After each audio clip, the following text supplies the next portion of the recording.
Your Excellency, Ambassador Korosi, President of the 77th Session of the United Nations General Assembly, Your Excellency, Mr. Antonio Guterres, Secretary General of the UN, Your Excellencies, Heads of State and Government, distinguished ladies and gentlemen, first we congratulate you, Mr. President, on your election as the seventh President of the UN General Assembly.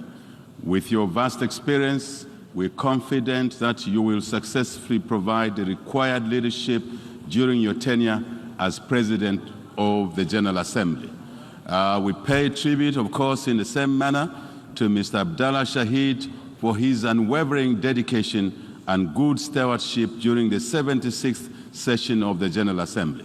Mr. President, Your Excellencies, we meet here at a very difficult time, a time when global challenges have not only multiplied, but have become more complex. Such challenges include the COVID-19 pandemic, the climate change, the war in Ukraine, and the associated effects of the supply chain disruptions, food insecurity around the world, the high commodity and energy prices, as well as the overall high cost of living, which have cast a dark shadow on the attainment of the SDGs on our continent. The risk and the world. The risk of reversal in the hard-won developmental gains is ever so real. COVID-19 unmasks the global inequalities which stretch well beyond income and political boundaries, as evidenced through the varied access to vaccines. The risk of further inequality is also real, especially for us developing countries which have inadequate capacity to adapt and mitigate the effects of climate change, despite our insignificant carbon footprint. Sadly so. This is truly a defining moment of our time, where collective efforts must be channeled to address the numerous challenges that we face. Mr. President, it is why Zambia welcomes the challenge on building our common agenda and endorsed the call to convene the Summit for the Future. We call for the attainment of a pact for the future that underwrites a new form of multilateralism in our world, one where major challenges are faced together in solidarity within a context of revitalized international order that is rules-based, number one, number two, fair and inclusive, number three, with the United Nations at the center of it all. As a country with the 2/3 of our population below the age of 25, the outlook on the future and emphasis on intergenerational equity is so important to us. Our government seeks to harness this democratic dividend by investing in its youthful population and energetic members of our population for a better future. We therefore support the establishment of the UN Youth Office at the UN here. This should encourage meaningful youth engagement in diverse ways, such as in political representation, access to lifelong skills training and education, support to youth innovation, and indeed entrepreneurship, decision-making, and all the spheres of life, including climate change and environmental protection. Mr. President, in spite of the steady progress made towards curbing the COVID-19 pandemic, we still need to remain vigilant to guard against the possibility of its resurgence. We have all experienced the negative impact of the pandemic, particularly the loss of millions of our loved ones, lives across the world, disruption in social economic activities. As the world continues to recover from this pandemic, it is therefore necessary to find lasting solutions, including investment in resilient health systems that will respond to future pandemics of the likes that we have witnessed with the COVID-19, just amongst others. This entails the establishment of a versatile international public health regime that will be devoid of hoarding vaccines and related technologies to guarantee rapid deployment of supplies, indeed from a global reserve to tackle future pandemics. Mr. President, the re-emergence of polio in our world is of great concern And as such, Zambia is participating in supplementary immunization activities along with a number of countries in our region in order to prevent and halt the spread of wild poliovirus type 1. This is in addition to ongoing activities to fight other vaccine-preventable diseases such as what? Measles, as well as to strengthen our routine immunization and maintain essential health services for maternal and child health.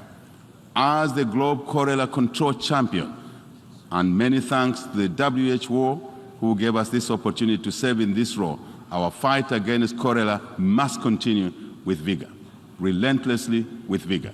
We also need to remain alert to any possible outbreaks of monkeypox, Ebola virus, and indeed other threats in our world.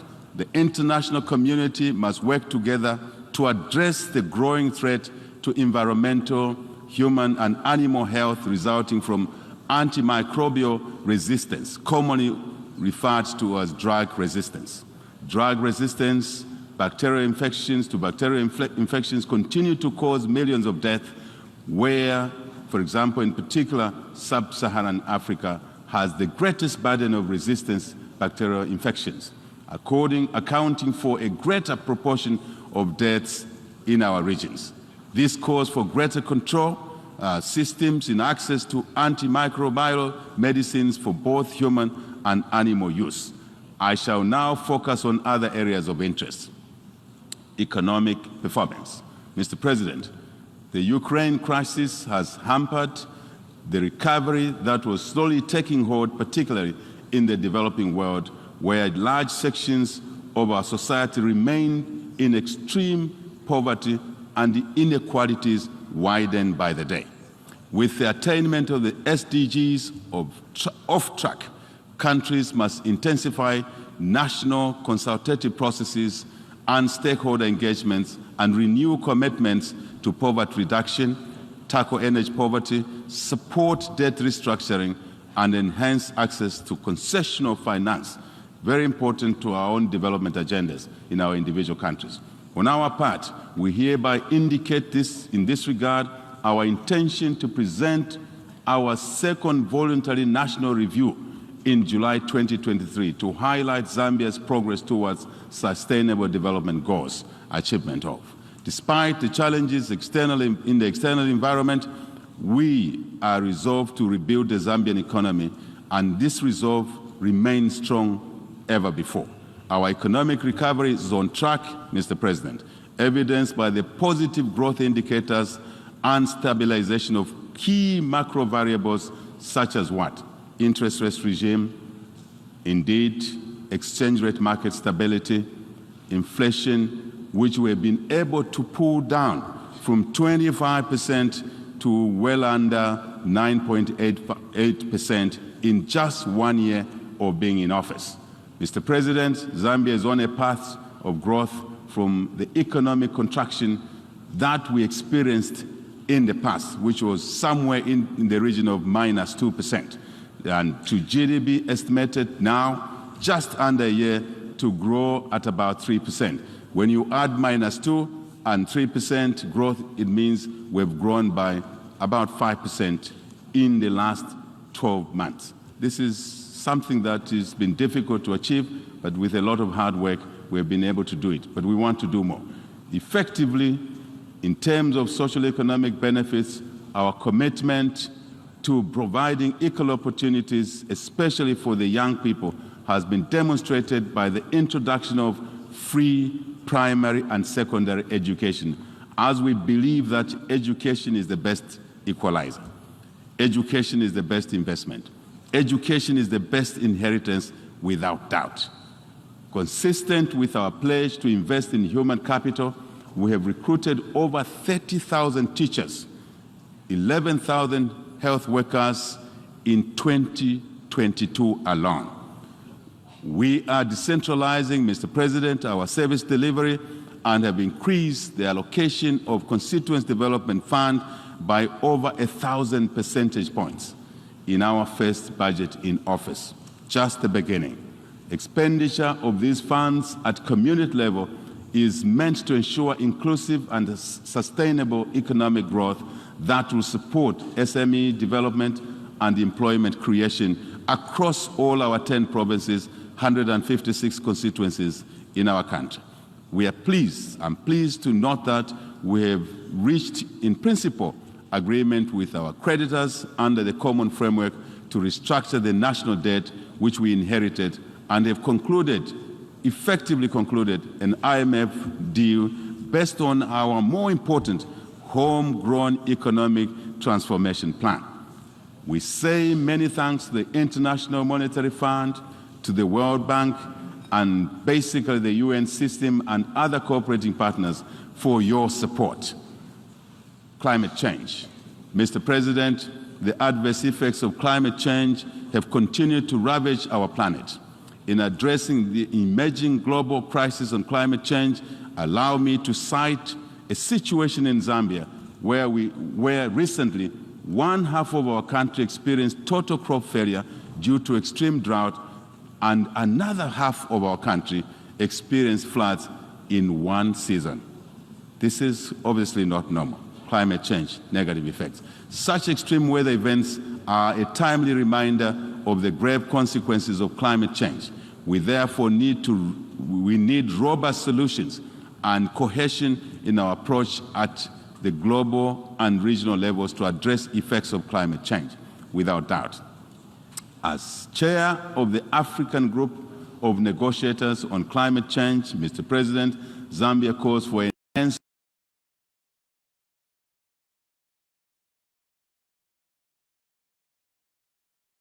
with limited resources to mitigate, indeed, to adapt to the effects of and negative climate change issues.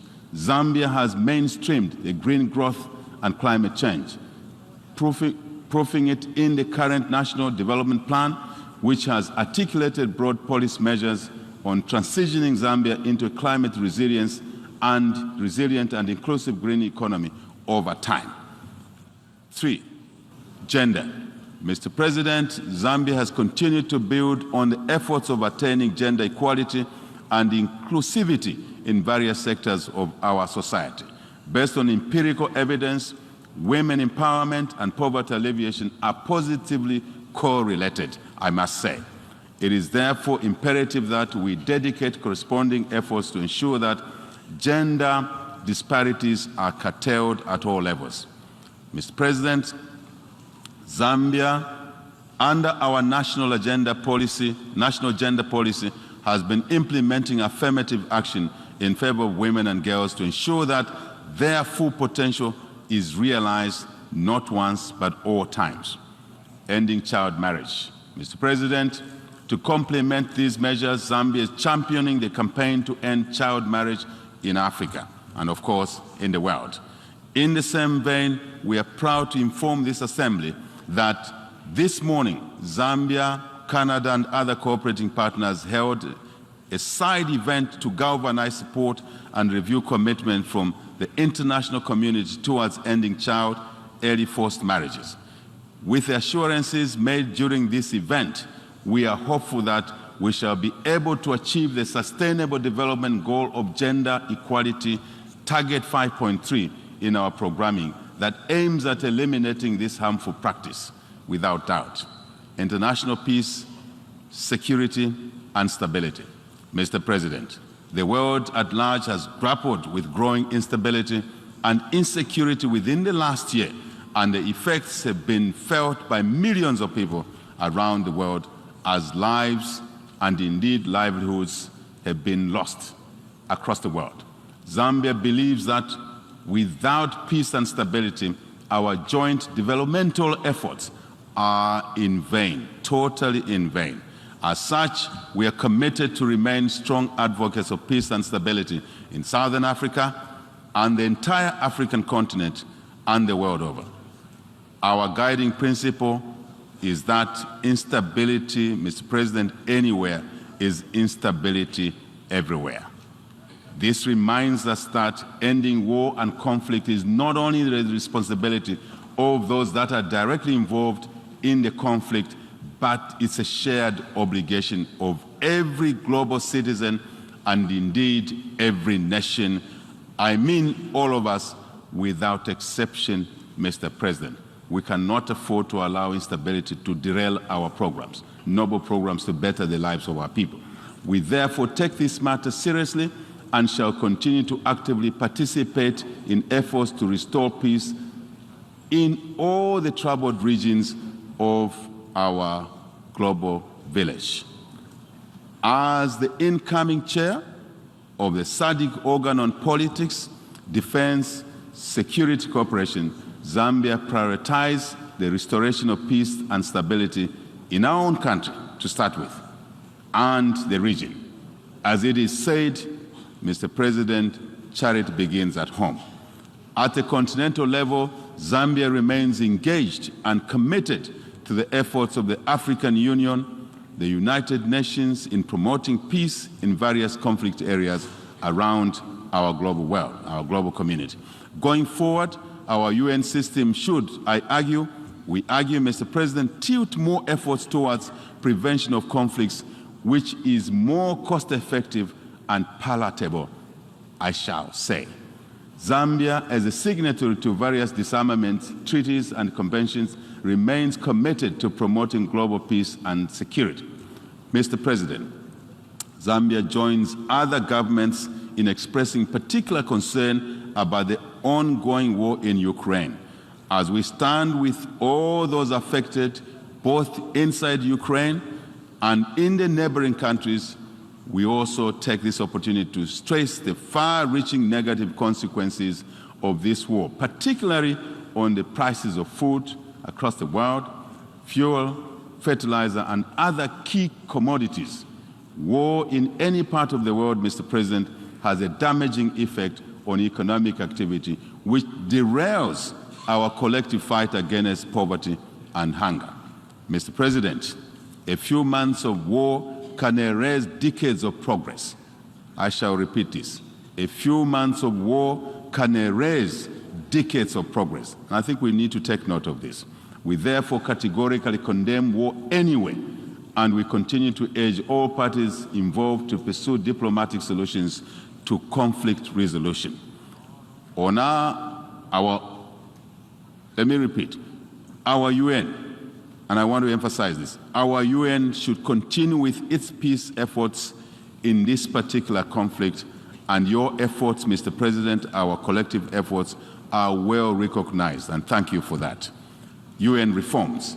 Mr. President, we wish to stress that global ambitions toward peace and security largely depend on the effectiveness of the United Nations Security Council.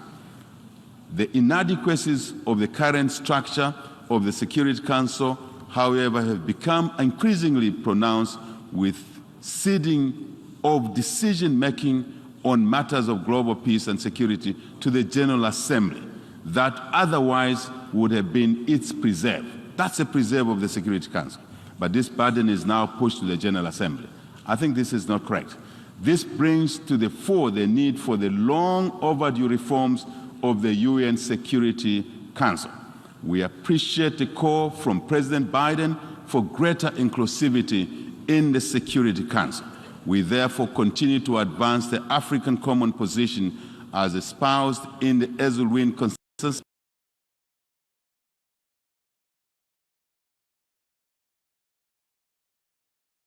of our UN Security Council. In conclusion, Mr. President, we wish to reaffirm Zambia's commitment to the fundamental principles which the United Nations was founded upon, which safeguard our shared future, indeed of peace, prosperity for all nations, not for some nations, I shall emphasize, but peace and stability and prosperity for all nations.